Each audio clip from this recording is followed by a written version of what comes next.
श्री राम मंदिर में चढ़ावा चोरी का मुद्दा सिर्फ उत्तर प्रदेश तक सीमित नहीं रह गया, बल्कि अब हमारे देश भर में गूंज रहा है। और श्री राम मंदिर में चढ़ावा चोरी के मुद्दे को विपक्ष ने जिस तरह से जकड़ा है, पकड़ा है, अब मुख्यमंत्री योगी आदित्यनाथ चढ़ावा चोरी की गांठ खोजने में जुट गए हैं। क्योंकि 2027 उत्तर प्रदेश विधानसभा चुनाव है, विपक्ष चढ़ावा चोरी में पॉलिटिकल माइलेज देख रहा है। ऐसे में मुख्यमंत्री योगी अयोध्या पहुंचते हैं। सबको लगा कि आज योगी चढ़ावा चोरों पर एक्शन के बारे में कुछ बोलेंगे, लेकिन मुख्यमंत्री योगी आदित्यनाथ हनुमानगढ़ी की सीढ़ियों पर नमाज का मुद्दा उठाकर हिंदुत्व की नई पॉलिटिक्स उन्होंने खेल दी। तो आइए हम आपको दिखाते हैं चढ़ावा चोरी की लड़ाई कैसे नमाज तक आई।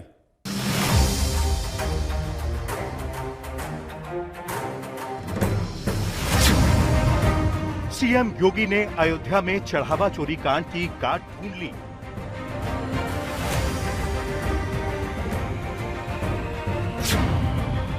विपक्ष चढ़ावा चोरी पर सवार, योगी बोले हनुमानगढ़ी में पढ़वाई नमाज।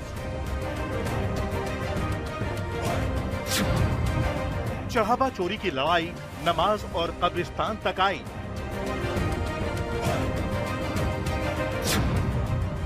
समाजवादी और कांग्रेस पर योगी की चढ़ाई, कांवड़ वाले चैलेंज तक आए। चढ़ावा चोरी के मुद्दे से विपक्ष को मिलेगा माइलेज या योगी मैनेज कर लेंगे?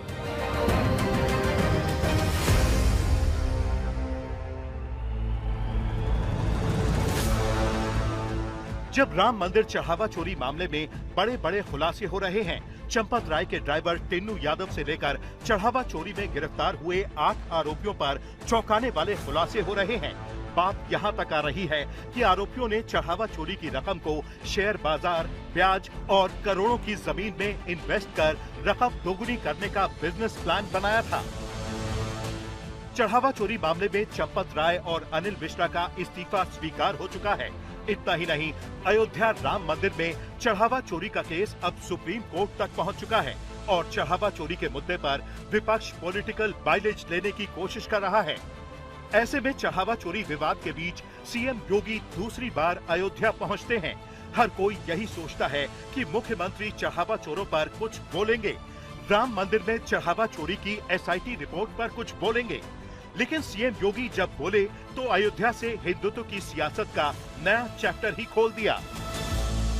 जो ये लोग आस्था की बात करते हैं, याद करो ना, इन्होंने तो हमारी पवित्र हनुमानगढ़ी में इन्होंने तो वहां नमाज भी पढ़वाने का काम किया था। आप सोचो, कल्पना करिए, क्या कोई जामा मस्जिद में कभी हनुमान चालीसा का पाठ कर पाएगा? क्या सरकारें करवा पाएंगी? क्या समाजवादी पार्टी और कांग्रेस करवा पाएगी? अगर नहीं करा पाएगी तो ये पाप क्यों करवाया गया था? अयोध्या में हनुमानगढ़ी की सीढ़ियों पर नमाज पढ़वाने का पाप क्यों करवाया गया था? अब सवाल यह है कि क्या सीएम योगी चढ़ावा चोरी पर बरसने वाले विपक्ष की काट हिंदुत्व से निकाल रहे हैं? जब विपक्ष चढ़ावा चोरी के आरोप में राम मंदिर ट्रस्ट से लेकर बीजेपी, संघ और सरकार सबको घसीट रहा है, तो सीएम योगी विपक्ष को मजहबी मोर्चे पर पस्त करने वाले आजमाए हुए फॉर्मूले पर चल रहे हैं। डबल इंजन की सरकार आई, भगवान राम का भव्य मंदिर का निर्माण हो गया, कोई रोक नहीं पाया।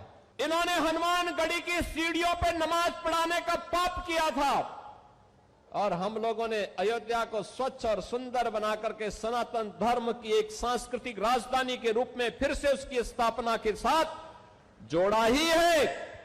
जोड़ने के साथ आज अयोध्या को सरयू जी की आरती और राम जी की पेड़ी भी मिली है और नए घाट से लेकर के गुप्तार घाट तक घाटों की एक लंबी श्रृंखला भी अयोध्या धाम को देकर के अयोध्या को एक नई पहचान दिलाई है। राम मंदिर के अंदर जो डकैती हुई है, करोड़ों लोगों की आस्था के साथ जो खिलवाड़ हुई है, भारतीय जनता पार्टी के नेता, बीजेपी की सरकार और आरएसएस की नेताओं के बिना ये संभव नहीं है। इसमें सब शामिल हैं। अगर जांच ईमानदारी के साथ हो तो इसमें न जाने किन किन बड़े लोगों के नाम आ जाएंगे। उत्तर प्रदेश की एसआईटी नहीं है, नेताओं को बचाने के लिए एक कमेटी बनाई गई है।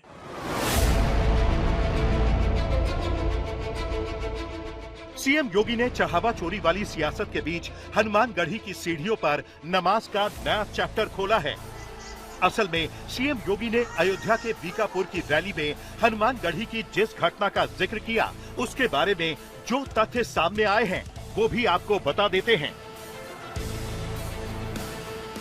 ये घटना 27 अक्टूबर 2003 से 25 नवंबर 2003 के बीच रमजान के महीने की है। तब हनुमानगढ़ी के 4 पट्टियों में से एक सागरिया पट्टी के महंत ज्ञानदास थे, जिनकी बाबरी मामले के पक्षकार हाशिम अंसारी से मित्रता थी। ज्ञानदास इफ्तार कराया करते थे। उस साल भी इफ्तार आयोजित किया था और चटाइयां मंदिर के बाहर सीढ़ियों के पास बिछी थी, लेकिन खुफिया रिपोर्ट के हवाले से तत्कालीन एसएसपी ने इसे हटवा दिया था। फिर इफ्तार मंदिर के सामने से हटाकर दूसरी जगह कराया गया था। हनुमानगढ़ी नहीं, हनुमानगढ़ी के पीछे उनका जो मकान है, वो अपने मकान में बुला करके मुसलमानों के रोजा इफ्तार के समय था, क्या था, उसी समय उन्होंने बुला करके भोजन कराया, नमाज पढ़वाए। तो इस पर हम लोगों ने विरोध किया। पहले तो जानकारी नहीं भैया, अगला साल, एक साल उसके बाद में दूसरे साल जब कराने तैयार किए तो पहले हमने लोगों ने खड़ा हो गए, पेपर में निकाले कि हम इस साल भी पढ़वाएंगे। तब हम लोग कोर्ट में गए।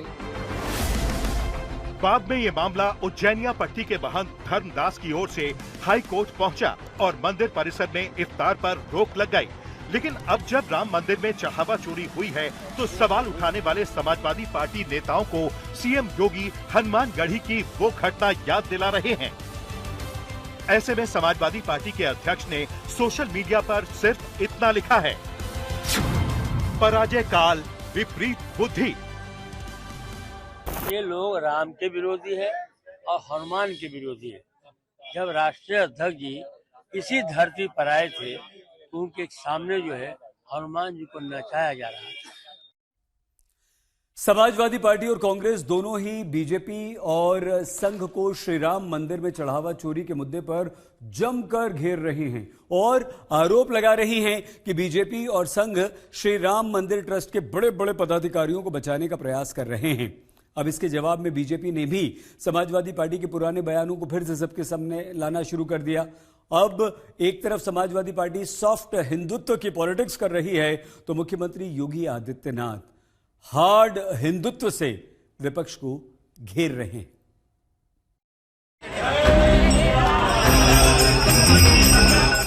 अब नागपुर से आई इन तस्वीरों को देखिए। अयोध्या चंदा चोरी के विरोध में कांग्रेस ने नागपुर के पोद्दारेश्वर राम मंदिर के सामने ढोल मजीरे और सफेद टोपी पहनकर विरोध प्रदर्शन किया और कांग्रेस के कार्यकर्ताओं ने रघुपति राघव राजा राम के भजन गाए। प्रभु श्री रामचंद्र जी के मंदिर में जिस प्रकार की डकैती पिछले कई दिनों से हो रही है, उन सारे दोषियों को सजा देने के लिए सजा मिलना चाहिए, ये मांग लेकर आज हम प्रभु रामचंद्र जी के मंदिर में उनसे प्रार्थना करने के लिए यहाँ आए हैं।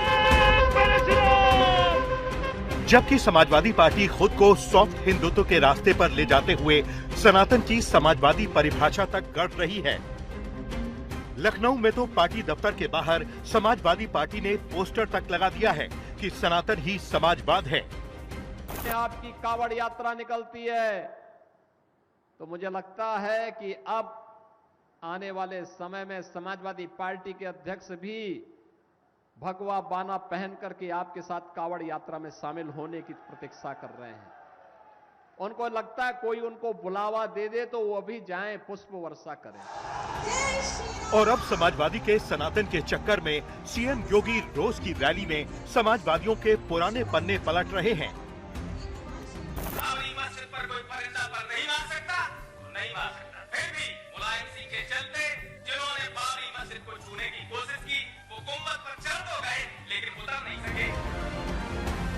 बीजेपी के सोशल मीडिया हैंडल्स पर समाजवादी पार्टी नेताओं के ऐसे पुराने बयान और अयोध्या कांड की तस्वीरें लगातार पोस्ट की जा रही हैं।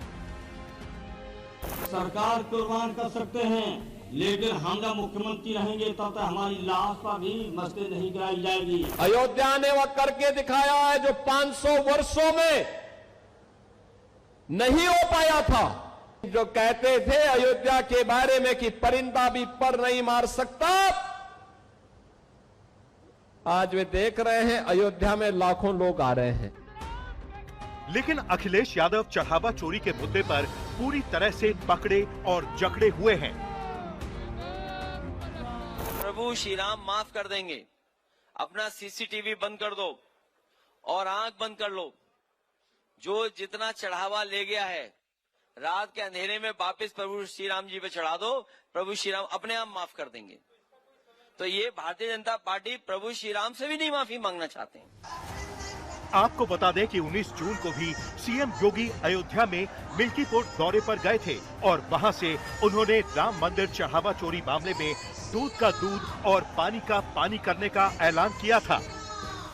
हम लोगों ने ट्रस्ट के अनुरोध पर एसआईटी जांच बिठाई है और मैं उन्हें इस बात के लिए कह सकता हूं कि एसआईटी जांच दूध का दूध और पानी का पानी करके रहेगी, उसमें कोई संदेह नहीं।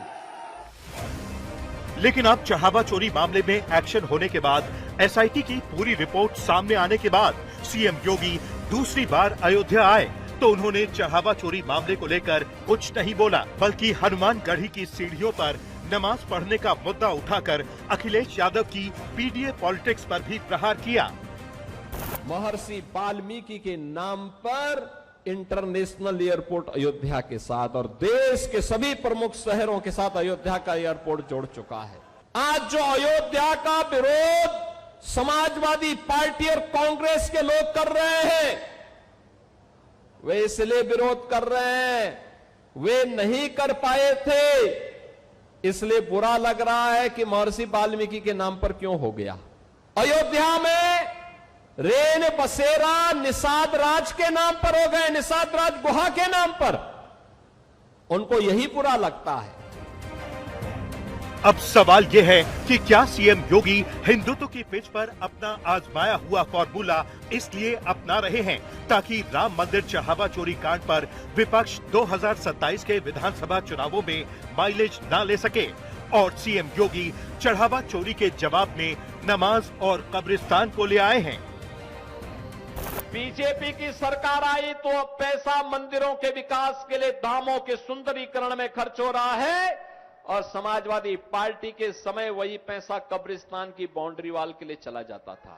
उनको कब्रिस्तान प्यारा है, इसलिए वे राम मंदिर और काशी विश्वनाथ धाम और मां विंध्यवासिनी धाम और नैमिषारण्य और चित्रकूट धाम के विकास का विरोध करते हैं। उनके लिए खतरा तो ये कि दान या चंदा बंद ना हो जाए, क्योंकि ये चुनाव के लिए बड़ी ताकत बन करके आ रही है, संसाधन, और भ्रष्टाचार करके ही सरकार बनाना और फिर सरकार बना के ही भ्रष्टाचार करना, तो ये लोकतंत्र को बड़ा खतरा पैदा हो रहा है।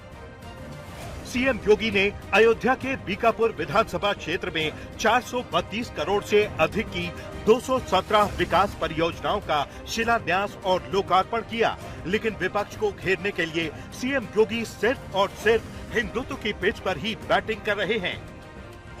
कुमार अभिषेक, बीकापुर, अयोध्या, आज तक।